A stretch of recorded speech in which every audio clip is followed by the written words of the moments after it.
It's not fair. Tends to be a common cry for children when they begin to discover that they can't always get what they want when they want it. They won't always get their way.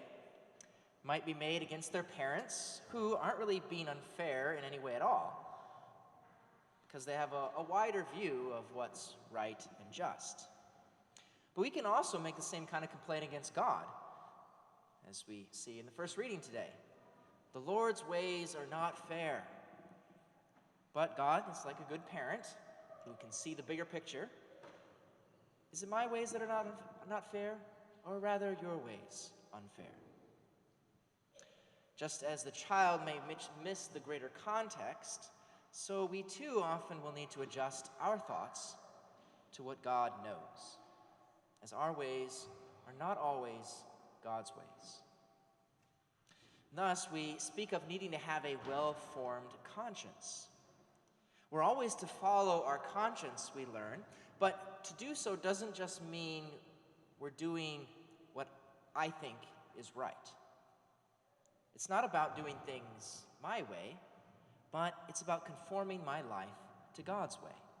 Our conscience is what assists us in applying God's truths, His laws, to our practical, concrete situations.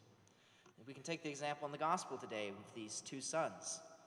One of them promises to obey his father to go out and work in the vineyard, but then he never does it, while the other refuses at first, but then later changes his mind and obeys.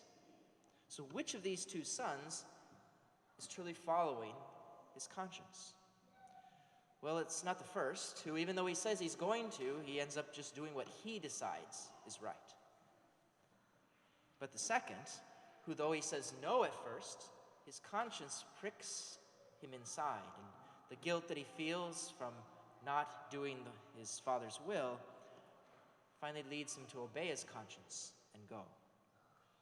So with so many different outspoken views in our world today, we need to make sure that we are informed more by God's voice speaking within rather than human opinions.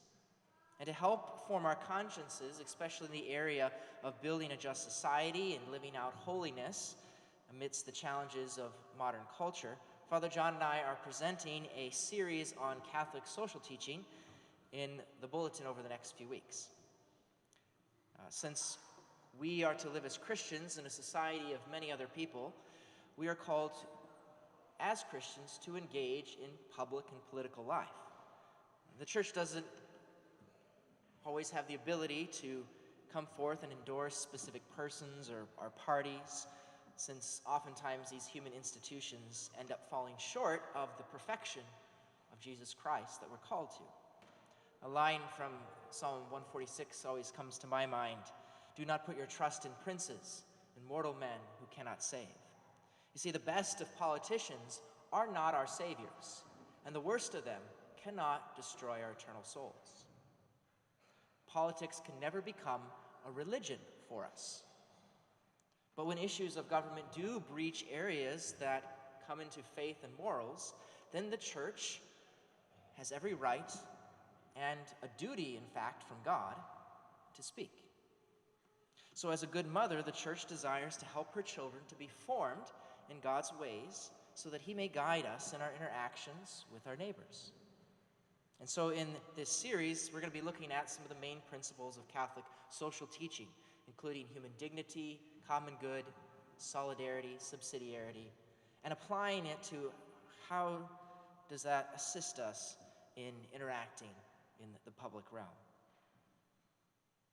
By bringing Catholic teaching into public life, we're not trying to force our faith upon anyone. We certainly have theological reasons why we believe what we do, but these principles also are based in human reason and natural law, which are ideas that people of any kind of background can come to recognize as good.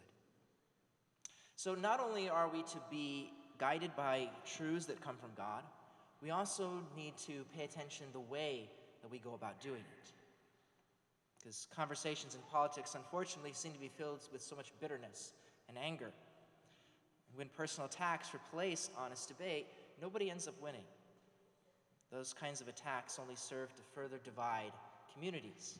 And so it's good to reflect upon the words that St. Paul says in our second reading today. He says, "Do nothing out of selfishness or out of vainglory, but rather humbly regard others as more important than yourselves, each looking out not for his own interests, but also for those of others." That we look out not just for ourselves, but also for the needs of everyone around us, even those that we don't always agree with, listening to them as persons rather than assuming ill will of each other. That we do not seek to crush others as opponents, but together try to come to a better grasp of truth. And that's the attitude of Christ the servant that Paul's describing, who offered his life for us while we were sinners. He humbled himself, becoming obedient to the point of death, even death on a cross.